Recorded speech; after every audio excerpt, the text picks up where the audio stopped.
Good evening and welcome to the channel's studios here in London with your international news around the world in 5. 5 more Palestinians have been killed by Israeli forces in a second day of raids in the occupied West Bank, with the UN calling for de-escalation. The Israel Defense Forces said they were 5 terrorists who had hidden inside a mosque in Tulkarm, near the boundary with Israel. Israel began what it said was a major counter-terrorism operation in the West Bank on Wednesday. There have been conflicting death tolls as the operation unfolded across multiple cities. The Palestinian Health Ministry said on Thursday that 12 people had been killed in IDF attacks so far. UN Secretary-General Antonio Guterres has called on Israel to immediately halt its operation, saying it was fueling an already explosive situation. Paris prosecutors say the Telegram boss and founder Pavel Durov has been placed under formal investigation in France as part of a probe into organised crime on the messaging app. Mr. Durov, aged 39, has not been remanded in custody but placed under judicial supervision and has to pay a €5 million deposit. The Russian-born billionaire, who is also a French national, also has to show up at a French police station twice a week and is not allowed to leave French territory. Mr. Durov was first detained upon arrival at Le Bourget airport north of Paris last Saturday under a warrant for offences related to the app. Western technology and finance are helping Ukraine carry out hundreds of long-range strikes inside Russia.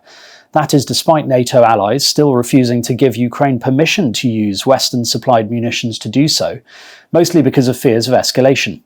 Ukraine has been stepping up its long-range strikes inside Russia over the past few months, launching scores of drones simultaneously at strategic targets several times a week.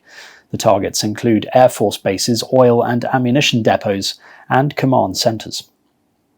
The British Prime Minister Sir Keir Starmer says he wants a wider reset on UK-EU relations during a visit to Paris, where he met with French President Emmanuel Macron.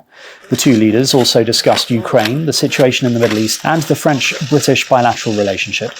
The Prime Minister was in Paris after a visit to Berlin on Wednesday, where he and German Chancellor Olaf Scholz agreed on an ambitious treaty covering issues from defence to trade.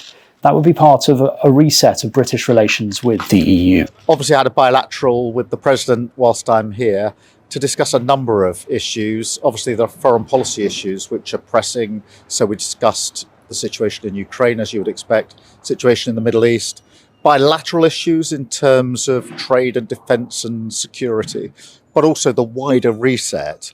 At least 28 people have died and more than 24,000 have been relocated in the western Indian state of Gujarat since Saturday after heavy rains led to massive flooding. Several rivers and reservoirs are overflowing as water levels have crossed the danger mark. The Indian Army and National Disaster Response teams are carrying out relief and rescue operations in the worst hit areas. The state is on high alert as the Weather Department has predicted heavy rains to continue over the next few days. Meanwhile, a powerful typhoon has made landfall in Japan with 3 people already confirmed dead. Shanshan landed in Kagoshima Prefecture in the southern island of Kyushu at around 8 a.m. local time. The Japanese Meteorological Agency has issued its rare special warning for the most violent storms, warning of landslides, flooding and large-scale damage. High winds of up to 252 kilometers per hour have also been reported on the island. More than 5 million people in the south of the country have been told to evacuate. And a range of extraordinary photos have been highly commended in this year's Wildlife Photographer of the Year. This manatee and its calf drifting underwater, taken by Dr. Jason Gully in Hunter Springs in Florida, is among the entrants. Meanwhile, Jose saw this stoat jump mid-air as an expression of exuberance as the small mammal hurled itself around in a fresh snowfall in France. The competition's winning photographs will be announced on the 8th of October, followed by an exhibition at the Natural History Museum showcasing 100 photographs. And that's your international news around the world in 5. Now back to the channel's studios in Lagos.